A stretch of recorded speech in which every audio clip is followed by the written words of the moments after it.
Heroine வந்து camera முன்னாடி நடிச்சாங்க. நம்ம வரல. அது ஒரு பக்கம் கமல், இன்னொரு பக்கம் நாகேஷோட டாட்டரா நடிச்சீங்க. ஐயோ! எல்லாம் ஜாம்பவான்கள். சோ எப்படி தைரியமா நடிச்சீங்க?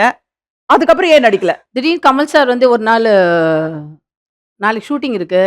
நீ வந்து ஆக்ட் பண்ணணும்." நாளைக்கு ஷூட்டிங்கா?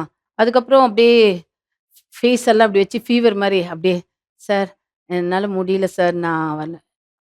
"விளாடாத நீ. நாளைக்கு ஷூட்டிங் இருக்கு. ஃபுல் ஷெட்யூல் கேன்சல் ஆகும். பரவாயில்லையான்னு?" கேட்டாரு. Then is my guru. Then Kamal sir ஏமாத்தவே முடியாது. இஸ் அ கிரேட் டான்சர் எல்லாமே. இங்கருந்து இதுவரைக்கும் பிரெயின் மூளை. மேம். ஓகே. Full correct. மூளை மேம்.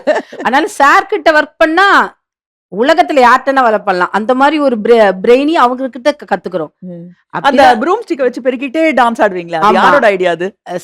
சாரோட ஐடியா. கமல் ஐடியா.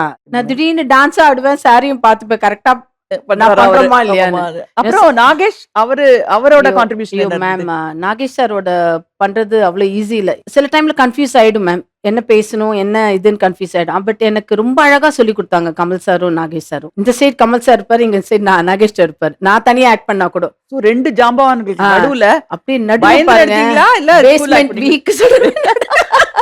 பயங்கர நடுங்கும்.